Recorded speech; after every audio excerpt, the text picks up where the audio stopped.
So this is actually the first of a series of video snacks that we're calling here at Purple Voodoo, where I have been reaching out to people that I know through various walks of life and business, and asking them to, I guess, weigh in on a couple of our core philosophies and beliefs here at Purple Voodoo, and how they show up in the world of work, regardless of vocation, profession, subject matter expertise, etc.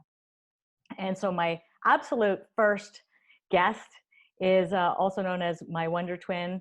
We have the same birthdays that we found out at a conference a couple of years ago when we met. We've been fast friends ever since. And I'd like to welcome Joel to the video this morning. So you're in Iowa, right? I am in Iowa. So it's a lot like Canada, except just a little further south and still cold. Yeah, actually, I think Iowa, we might be not too far off the same latitude. Although in Toronto, in the last 2 days, we have had a very Christmas-like November. Yeah, it's getting cold here as well, and the snow has already started to fall. Yeah.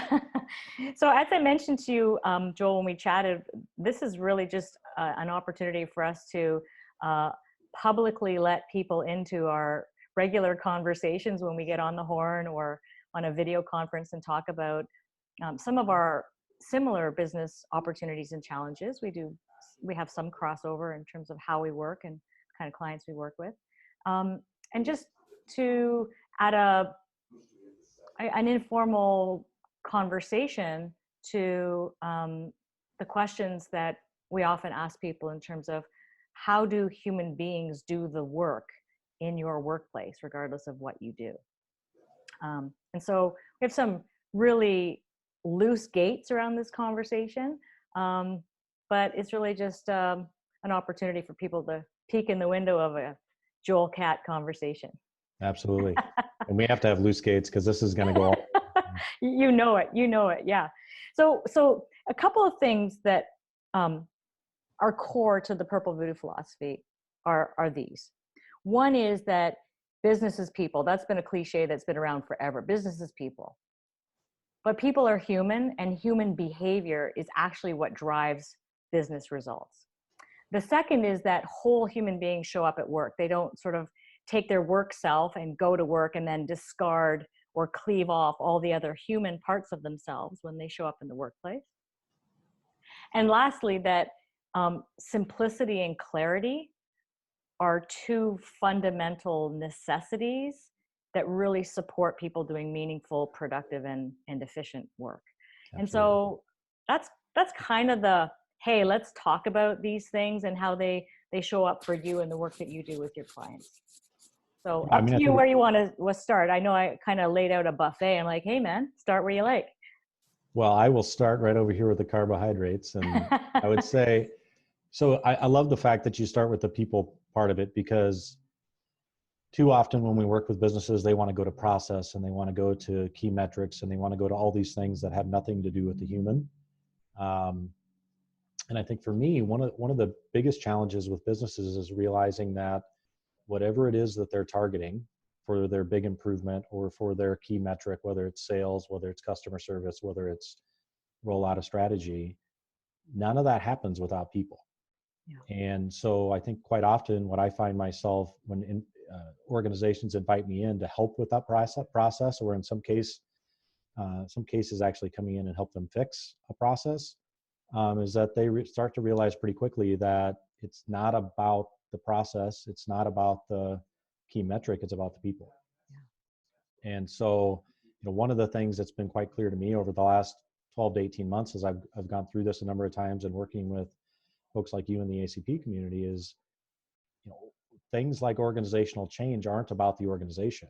Organizational change is really individual change on an organizational basis. So if you can get individuals within the organization to change and be excited or passionate about what you're driving, as those people get added up, if you get enough of those people excited about it and willing to change, that's when organizational change actually starts, right? It's the same thing that we talk around culture. But until organizations realize that, until business leaders realize that, quite often it just feels like they're pushing that big boulder up a hill, because they're trying to move something that's not going to move because they aren't thinking about the people. Yeah. And what you just mentioned is like the $1 million question, which how do you actually get people to change? All those little individuals, how do you do that?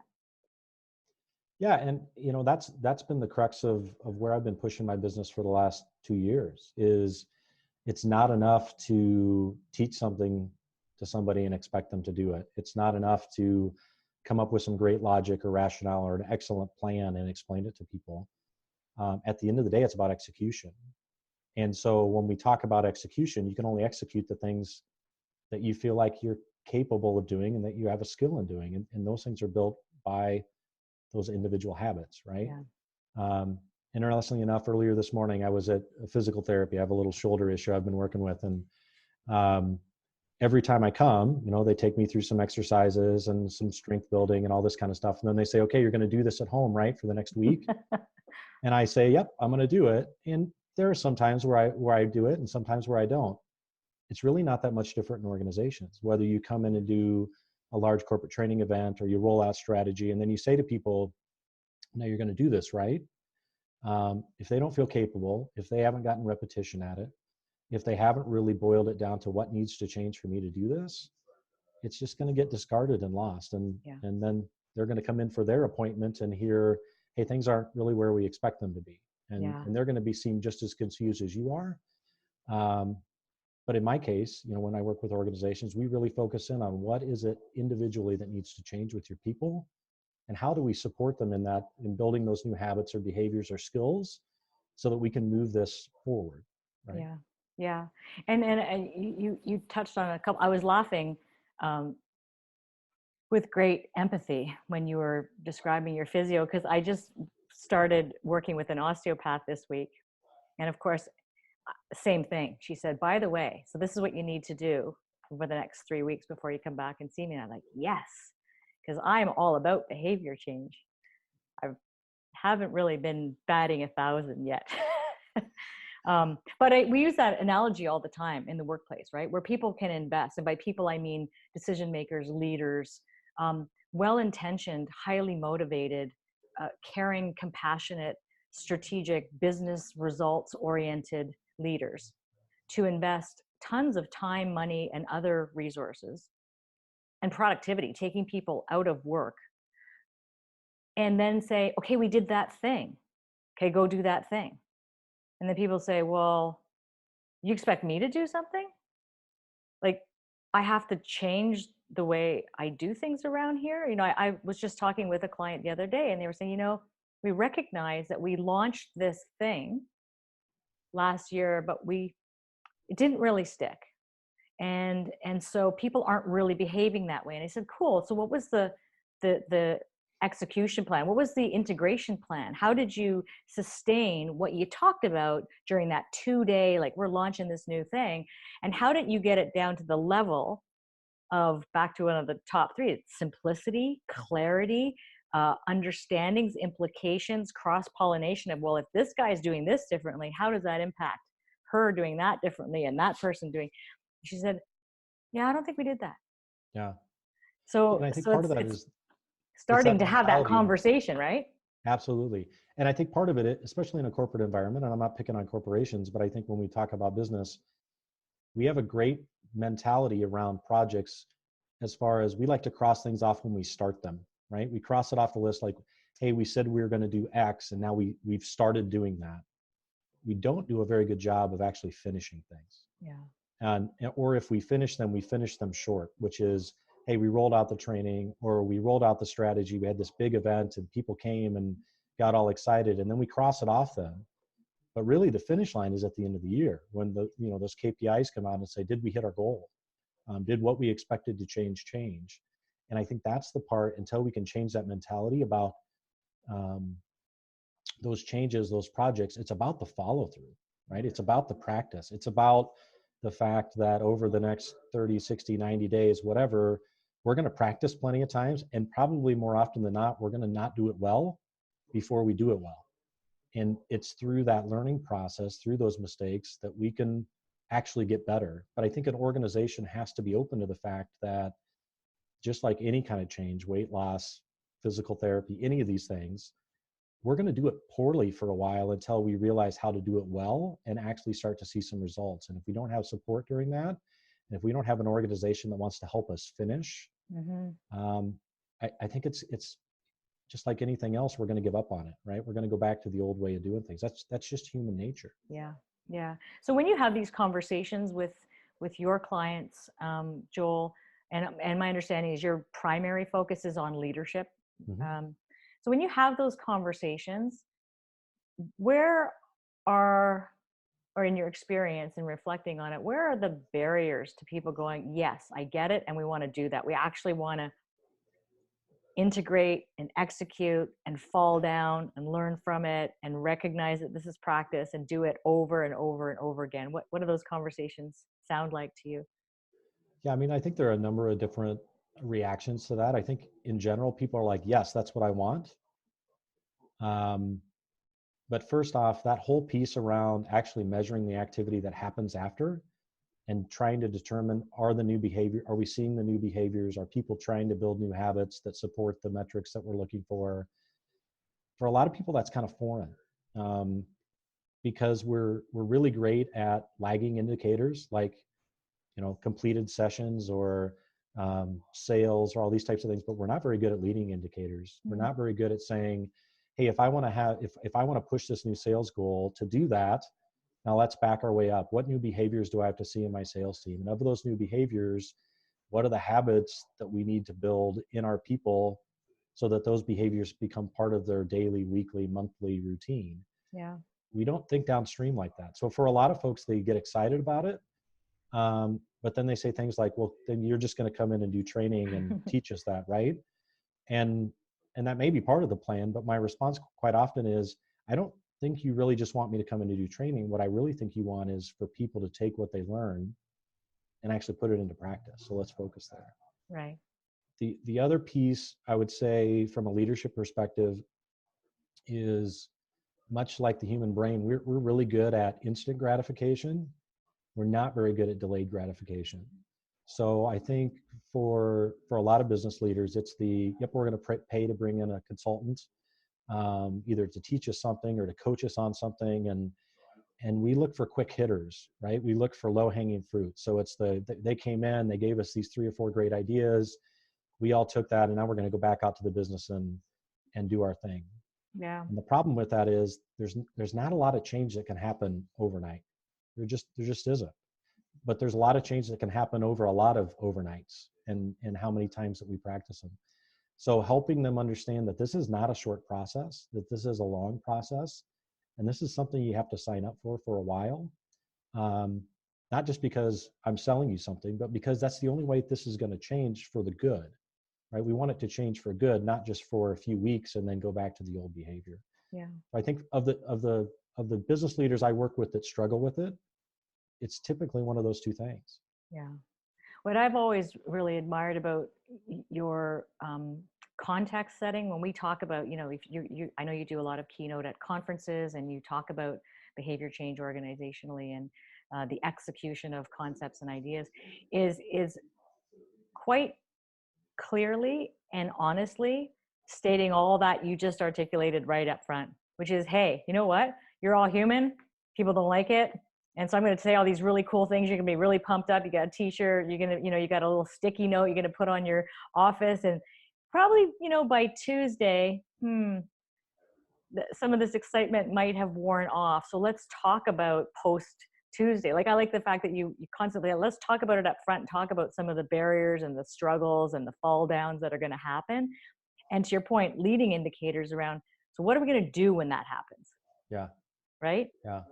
As opposed to we're here because we have to check off that we did training or we did development on this day as part of a meeting because it's on my PDP to bring this to my staff, to bring this to my organization. But then we just go right back to Tuesday and go, that was really cool. And then go, that's nice. Yeah. Yeah. Well, part of it for me, and the little sign, I guess it's this way, that I put up on my wall is as much a reminder for me as the folks that I meet with. But I think whether it's a keynote presentation, whether it's training, whether it's individual coaching, The exciting, sexy part of that is me coming in and, or at least from their perspective, me coming in and pumping them up to do something that they really need to do, right? And so it's for them, it's about, I just need to get motivated to do this. Yeah. And the problem is motivation doesn't last. Motivation is like willpower. It only lasts for so long, and then we go back to the old way of doing things. The key in it, though, is understanding that the actual progress is going to come from hard work, right? And hard work is building those habits. So again, we can go organizational level, we can go personal level. If I want to lose weight, for hundreds of years, people have been trying to find the magic bullet, right? The pill I can take, or the 5-minute crunches, or whatever else are going to change my life forever. And guess what? We're still searching, and it's because it's going to take hard work, right? You've got to build new habits to get new results. And for a lot of us, unfortunately, we kind of expect that we come out of the womb a fully developed human being, meaning like we're adults we're as smart as we're ever going to be. We're going to be as successful as we're ever going to be. And we don't realize the fact that there's quite a bit of things that we've learned that aren't right. And part of that is our process and our behaviors and our habits. And so I would agree with you. I think too often what we get from people is the come in and motivate us. And when I hear that type of language, I usually throw out a caveat pretty early that if you're looking for somebody to come in and motivate you, go bring in Tony Robbins or bring in somebody else. Nothing against those folks, but that's their field, right? Is motivation. My field is not motivation. My field is results. And so if you're going to get results, we're both signing up for some hard work. Yeah, good for you. Yeah, I love that. And it also, you just touched on sort of point 2 of one of our philosophies here is around that, whole human beings show up at work. And as you say, we come to the table, and we're talking about adult work here. So we come to our workplace and to our work day with all that baggage that we've accumulated over decades, and our biases and attitudes and our own belief systems and habits about how we show up, how we interact with others, how we give and receive feedback, communicate, connect, et cetera, et cetera, et cetera, et cetera, right?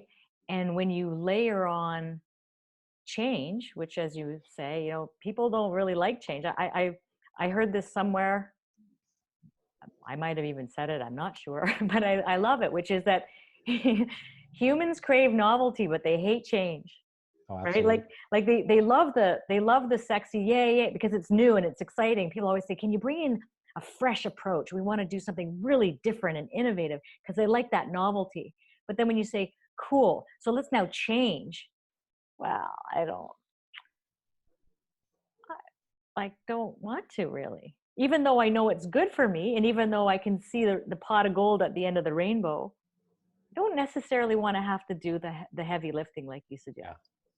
Yeah, and I think many of us, most of us, me included. Yeah, me too. Yeah. Objects, right? We like shiny objects because they take our eyes off of the hard work we have to do to get what we do, or what we need to get done. And so there is kind of the flavor of the month, for individuals, for organizations, where they say, we need to bring in new ideas. We need to bring a new perspective. And I'm not against new ideas. I think we all have to be learning. And I think if you're not continuously learning, that's a problem. But if I'm continuously learning, but executing and actually doing none of it, right? It's just stuff that's going in my head for no apparent reason. Yeah. And I think that sometimes organizations get more fluffed up by that than actually saying, let's just do one thing really, really well, right? Of all the things that we could learn this year, let's take one of them and let's do it really, really well. Let's practice it. Those are the things that I think when you see organizations that focus on that one thing and really drive it home, all of a sudden the impact they have is huge. Yeah. Because there's not 1,000 shiny objects that I have to focus on all the time. Yeah. Do you have a success story that you can think of where you had a client who came to you maybe for A, and through conversations you ended up doing sort of the full heavy lifting for a while, and whether they actually did realize some behavior change and they noticed that there was a really different approach and therefore we had different outcomes? Yeah, that's a good one. I would say, well, quite often I would say when I work, especially in coaching, individual coaching, what people come into those sessions with, what they think the problem is quite often not the problem, it's a symptom of the problem. Hmm. So I think that stuff happens all the time, but I can think specifically about a gentleman I worked with. We started about a year ago, and he came in and he talked a lot about, hey, I've got this team. Um, they're okay performers. I've got a couple of folks that are kind of a pain for me because they need a lot of help or they challenge me on things, and I just don't feel like we're on the same page. And so his coaching, originally he brought me in to say, help teach me how to manage this team well, right? Or to deal with my problem children. But truthfully, as we dug into it more, what we realized was most of the problems that he was seeing on his team were really about his leadership style. Part Interesting. of it was he was somebody who loved firefighting. I mean, he craved firefighting. Now, if you told him that, if you said, "Oh, you like to firefight," he's like, "No, no, no, no. I'm a problem solver," right?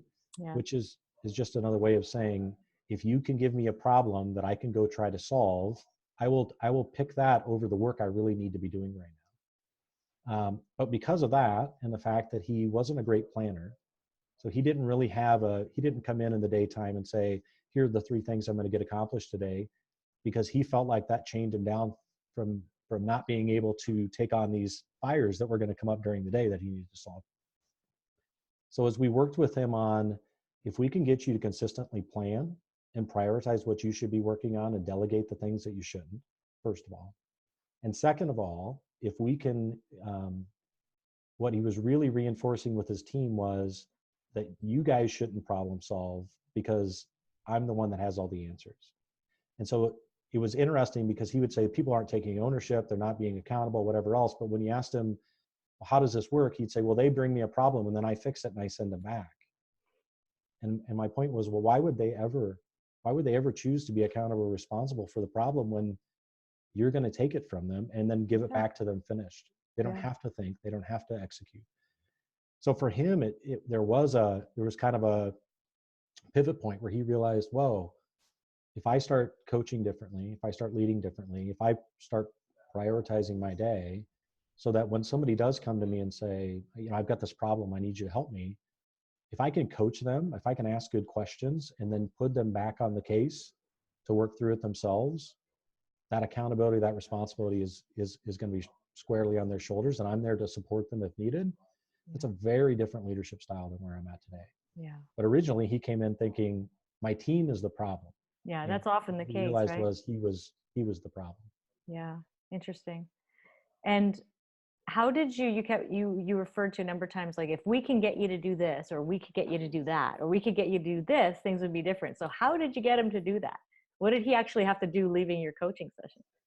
Yeah, so I think the hardest thing, I'll go back to when you start talking about hard work and we expect everything to go perfectly, we're often disappointed. So in this case, for the first 30 days, we talked about what he needed to be doing, and he did like I do with physical therapy, right? I say, yep, I'm doing those exercises at home, and then I come back to physical therapy, and they say, well, you really didn't make as much progress this week as we thought you would. Hmm. And so after the first 30 days, we really had to revisit, like, hey, it's one thing to say you know that you need to do this. It's another thing to actually do it. And we don't expect you to be perfect at it. So if we Yeah. say, prioritize your day 5 days a week and you do it 3 days a week, that's still better than 0 times a week. So let's Yeah. start there. Yeah. When somebody walks into your office and asks you to solve a problem for them, and then you want to jump right in with the solution, but you catch yourself and say, you know what, instead of doing that, what do you think? What do you think we should do? Or what would you do next? Right? Catching yourself in the mistake, and being human, right? Of just saying, you know Yeah. what, it's not my problem to solve. I want you to be able to take this on, and showing some vulnerability there. That's good. So for the first 30 days, truthfully, not a lot happened because he was expecting to do it perfect. Yeah. It took that second 30 days, 60 to 90 days, for us to start to get some traction where he could see some little successes in that change curve, to be able to say, I can see how this can work. I still have questions. I'm still not sure I'm doing it all correctly. But it's enough for me to keep trying. Mm-hmm. So that as we got about 6 months in, he was leading completely differently, right? Mm. And he was coming back with stories about, hey, it's interesting. My team now comes to me with a solution to it. They'll come with a problem, but they'll come with a solution, which is something they never did before. And he could directly attribute it to the fact that he was, of the way he was coaching them, and being able to say to them, I have larger priorities right now that I have to be working on. So I need you to start tackling this, and then let's huddle up toward the end of the day and see how it's coming. Yeah. So that's huge. Yeah. There's so much. Thank you for that, because there's so much that in there that I want to ask questions about. And I guess just make a comment to start. The sense of empowerment and self-advocacy and self-sufficiency that happens when a leader actually does that to people, it seems the opposite of what might happen. But people actually feel better about themselves because they do start to remediate issues on their own, right? And you can support them in different ways. But being tied to the apron strings all the time doesn't teach that self-sufficiency, doesn't actually Right. teach competency and deepen skills or application of knowledge.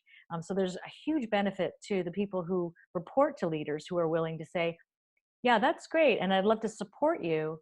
But one of the ways I'm going to support you is ask you to start doing some of the creativity, problem solving, heavy lifting around what's possible here, instead of me just taking the easy route, which is, I know, I'll give you the answer and you can go away, right? Yeah. Yeah. Win-win on both sides. One of the tools that we gave him to think through is, because he said, when people come to me, they're expecting me to have an answer.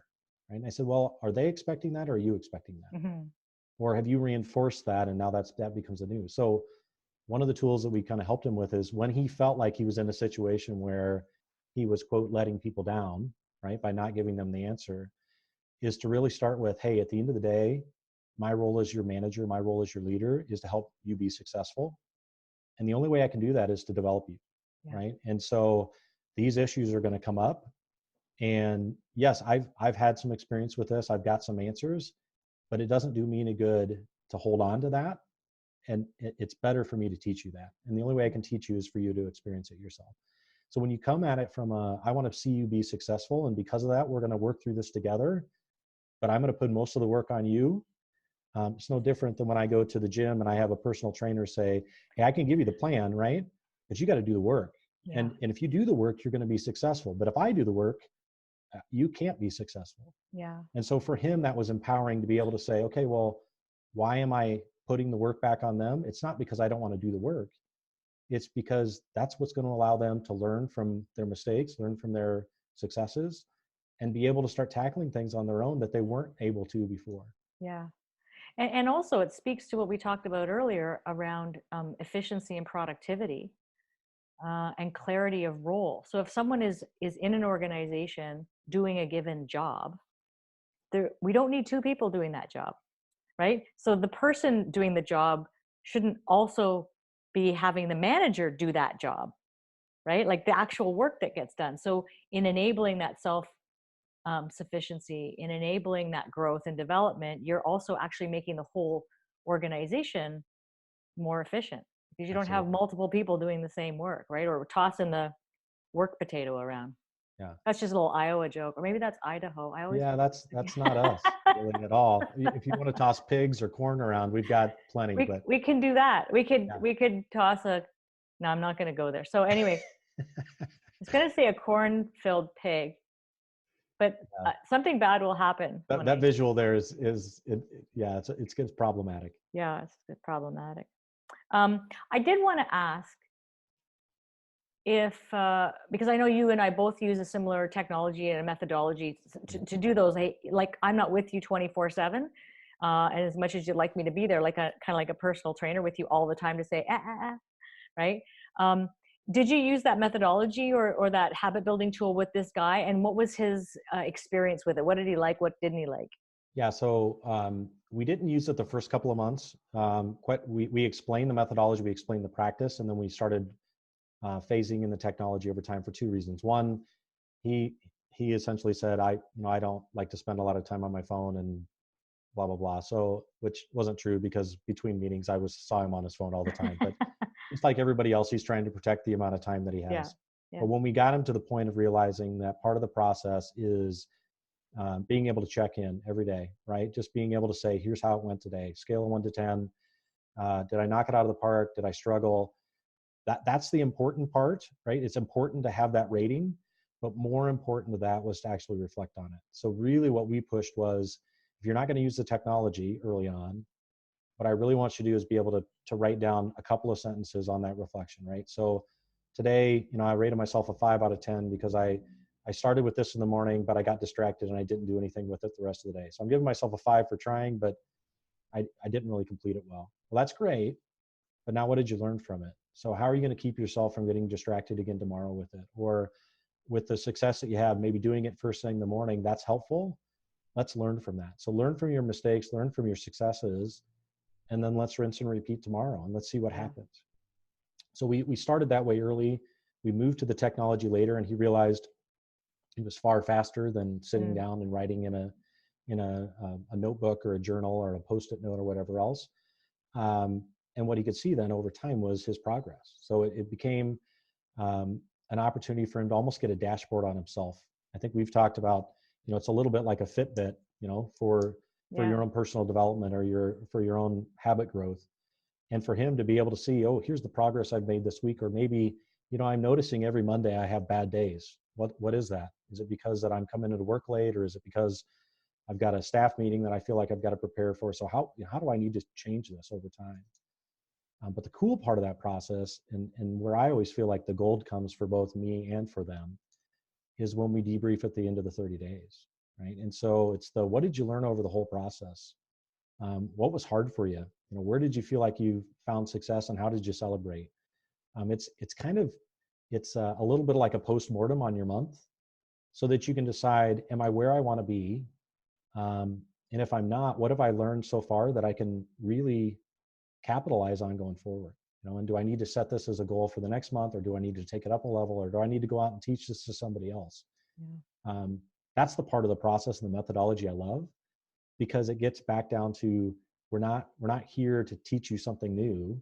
We're here to help you do something new and to see an impact from that. And if we can go to that impact, people then will go back to the well and sign up for it again. Yeah.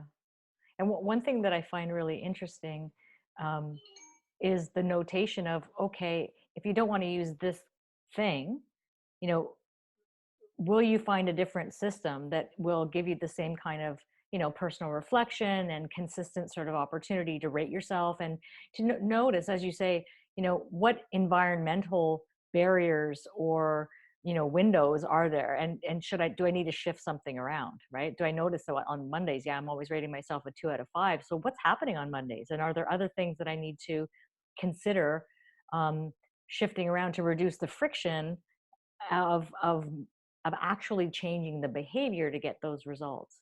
The other thing that I always find really interesting too, and when people are using that technology or any other sort of personal reminder system, what I find is really cool is when they get irritated by it, right? And myself included, right? You're like, oh, why is this thing on? And then you realize, we go back to humans don't like change. So we're irritated. It's like, man, is this thing going to keep reminding me?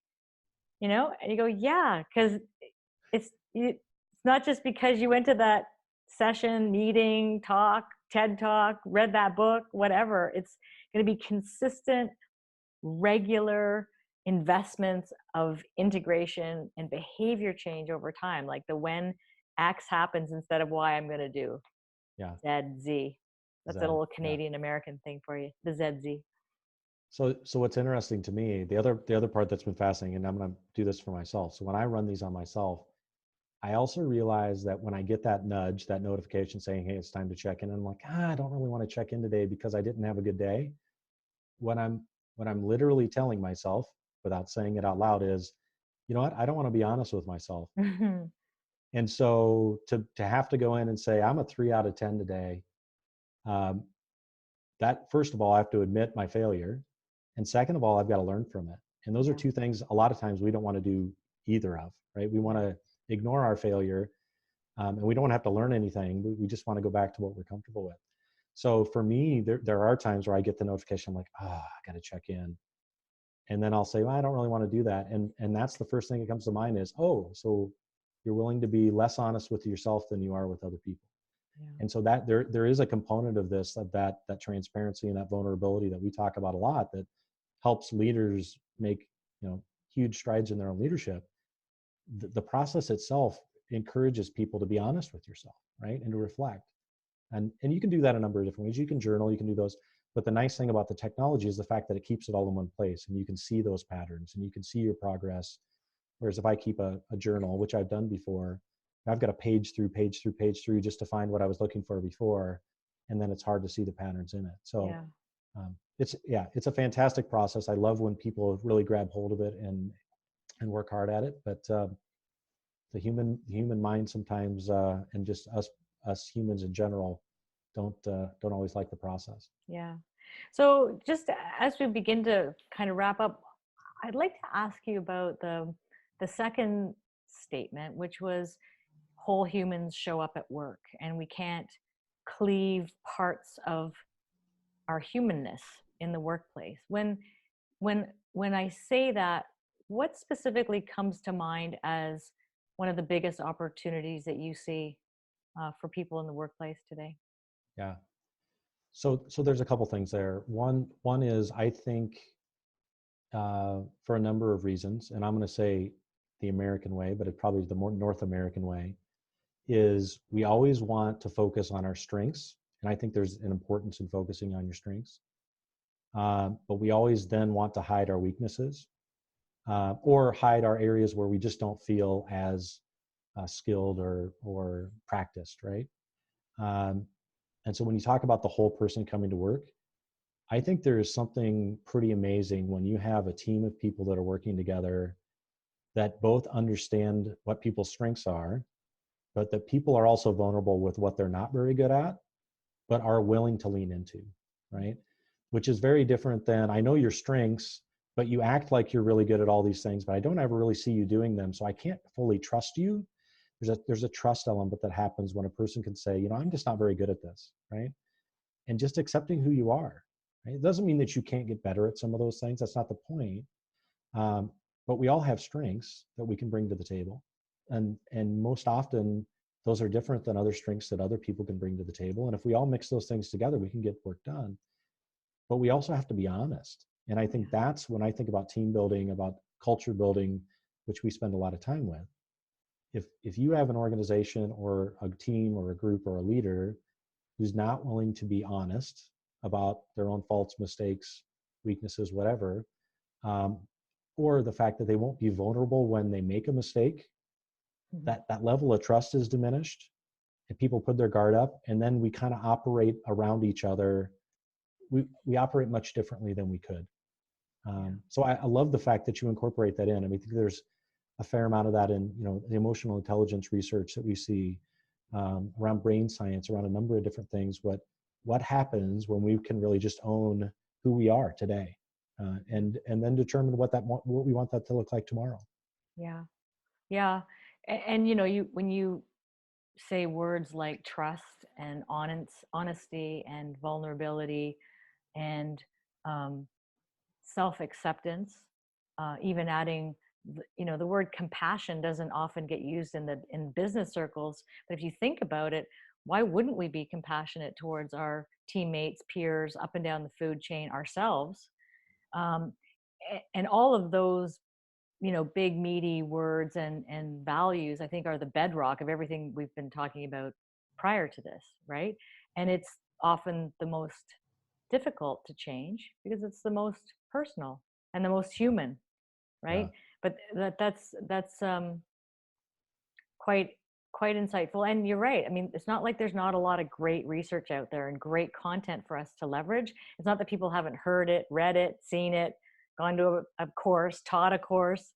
It's about, how are you going to take that thing and behavioralize it, operationalize it on a daily basis, and then be able to see that it's actually changed, and be willing to say to people, this is working really well for me. This is not working well for me. This is what I can do. This is where I need help, etc. It's interesting. Yeah. I just think there's, and again, I'm going to go back to, I think the corporate environment in general doesn't like weakness, right? We want strength. We want people that lead the charge with, on the white pony and all that kind of stuff. I'm going to go back to, in my personal life, in my professional life, in my corporate life, all these different things. both the leaders that I've seen lead from their weaknesses or the brokenness in some instances, those are the leaders people trust, Yeah. right? And the To ones be they able to say connect to. and Like, you connect know, to, when you right? see somebody doing a talk and they're like, I, was living under a bridge and I had serious problems and I had this, and people don't go, what a drag. They go, wow, this guy's amazing. And now I actually can connect on some Right. very human level because I have stuff in my background too, right? Or Yeah. skeletons in my closet too. Yeah, and I think as human beings, the one thing that makes us all the same is that we're not perfect, right? Yeah. And so when we have a leader who acts perfect, they seem less like us, right? Yeah. And so for somebody to be able to say, hey, I make mistakes, I'm going to own them, I'm going to try to fix them, whatever else, or I'm not good at everything either, or I need to lean on people from time to time. When we see leaders like that, we say, boy, that's somebody who I think is authentic, that I can trust because they're more like me. Even if I don't want to admit some of those things, Sure. Yeah. I know they're more like me than the person that says, just follow me and shut up, because I know what I'm doing here. Yeah. And then we look at the guy and go, you don't know what you're doing. I Yeah. wish you would admit it, but you know, Yeah.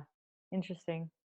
And yeah, it's funny because when you say that, North American, maybe even elsewhere, there's such a buzzword or a buzz culture or buzz around innovation.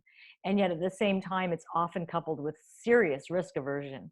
oh yeah, Like in the same organization, well, we want to be innovative and creative. And you literally cannot have innovation without risk. You yeah. cannot have it. And but that's what they want. We want you to be innovative and want you to be trying all these new things. Like, but don't screw up because we don't Yeah, accept failure around here. yeah. Failure's not an option, but please Yeah. take as much risk as you can to be Yeah. innovative within this box. Yeah. Within this And tiny please fill little out box. these 7 reports Yeah, to make that's sure right. that we're within compliance. Yeah, that's right. Yeah. So, I mean, we're not going to, change the world overnight, but hopefully, I mean, I'm optimistic, and I'm sure you are, that over time there will be, even out of necessity. I mean, I see that organizations being